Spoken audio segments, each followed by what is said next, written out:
What's up, everybody? This is TeknoBlast. I'm back at it again with another video, and this one is a rare one that I create. I rarely make videos of gaming news or anything that's happening within the gaming community or whatever the companies are offering. It's just something I don't do because I'm not really well organized for all that.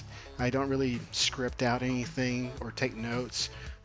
I just don't do it. But this is one that I did prepare a little bit for, and because it's getting a little annoying of what I'm seeing right now out in the community. And so, if you follow me on Twitter, you know at Twitter. I mean, if you follow me on Twitter at TeknoBlast, you'll see I'm a huge Xbox fan. I've always been since the original Xbox. I've played other platforms before, but Xbox has always been the go-to console for me. So, in the latest news, is that Xbox or Microsoft is going to offer an Xbox One All Access package subscription service. What this means is you'll pay a monthly fee for 2 years, and say for the Xbox One S, you'll pay $22 a month.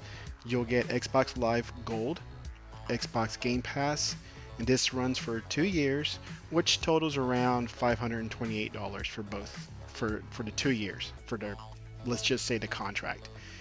For the X, similar edition services. You get the gold, you get the pass, but it's going to be $35 a month just because it's the X version. All right. So who is this for? It's not for me. That type of service is not for me because I'm a power shopper. I can buy these same items way cheaper if I power shop. So this is not for me. This is for the everyday consumer who's really not hardcore like myself or anybody else that's out there. This is just your plain Joe and Jane that comes in to Best Buy, Target, or Walmart and says, I want a console. And that's it. If they got to fork out X number of dollars for the console, then they really have nothing left, or maybe enough just for one game. And it could be like a $20 game, not a full $60 one, right? Just depending on what their budget is. This option is great for the consumer who's on a budget. People can afford paying $22 a month than having to pay the console price, say a couple of games, and then Xbox Live, and if they want to get Game Pass. So all that up front, it's a lot of money. Maybe not for myself or anybody else who's they're on a budget, and something like this is not a bad idea. To me, it's a very consumer friendly service that's out there. It saves the consumer just a tad bit of little money, but it doesn't hurt them paying month to month. This is for the budget consumer, not the hardcore like myself or anybody else that's into gaming. Now, this is no different than when you purchase a phone from T-Mobile or whatever service you use. When if you don't pay your phone outright, then they just tack it on to your phone bill for $20 or $30 a month for 24 months. It's no different. Now the only difference here is like this is new. This is new for consoles. We never seen this happen before, so everybody's just kind of thrown off like, how can they do this? And it's not a bad idea. And essentially, it's been done for many other things. If you don't realize it, you do this when you buy appliances. When you buy appliances, and if you don't have $1,500 for whatever you're buying, say a washer set, a refrigerator, or whatever the case may be, you'll look for those bargains where it's like, oh, they got 24 months 0% interest, and you jump on it. Same concept, except we're doing it on a gaming console. Okay, so you're pretty much doing the same thing with a credit card. Whenever you buy something expensive, you're putting everything on a credit card, and if you don't pay it right away, you're gonna incur those interests. All right. Now what I've been seeing is people are complaining like, hey, Microsoft wants you to get hooked and commit to their Xbox Live service and Game Pass. Yes they do. This is what they do. These are services. This is not free. It is not free for them to create all this because they got to pay so much to And for labor, for those developers, and whatever else that goes on behind the scenes, they have to pay for all that. All right. And if we want it, we're going to have to pay a service fee for it. Okay. So, yes, they want you to commit to it because it's good for business. This is what they are. They are a business, they're here to make money, and they want you to get hooked to their services and platform.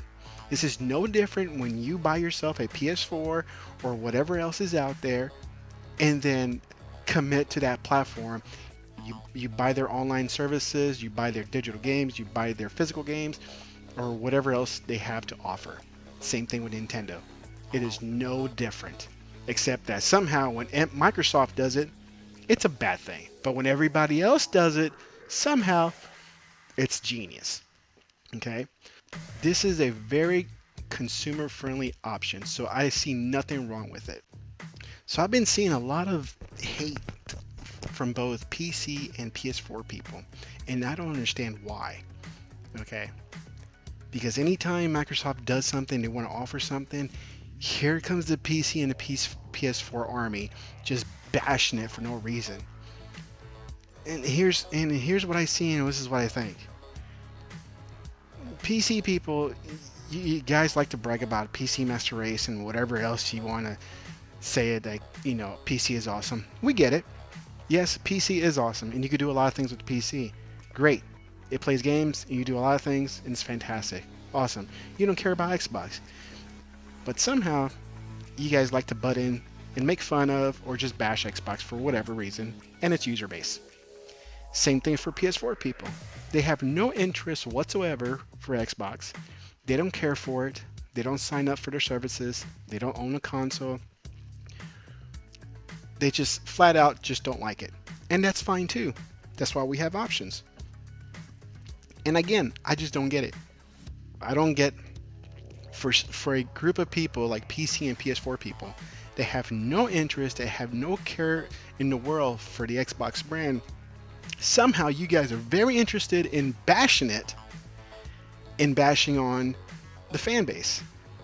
And then for what? What do you gain? What do you think is going to happen when you bash people and you bash the brand? Do you think the brand is just going to magically disappear one day?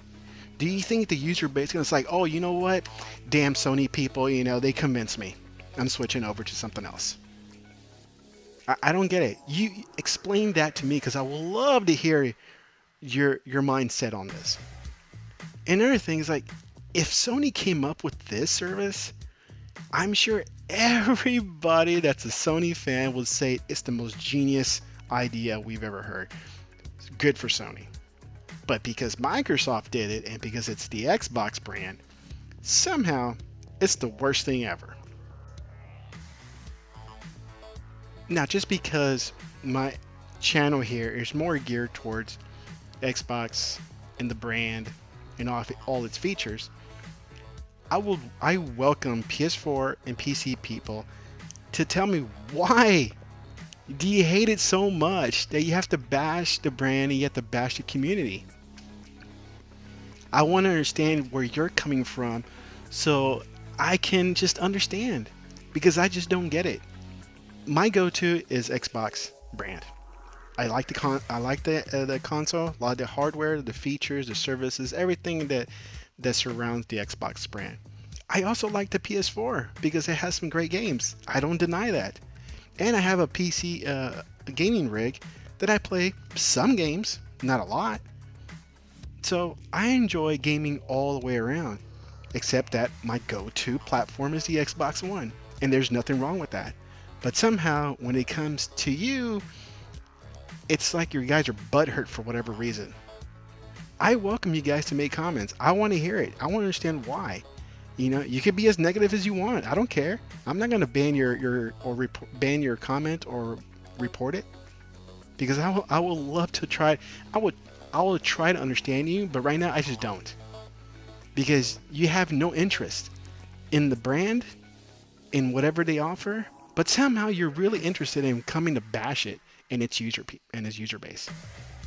Please comment below. I would love to hear it. All right, guys. Tell me what you think. Until then, TeknoBlast out.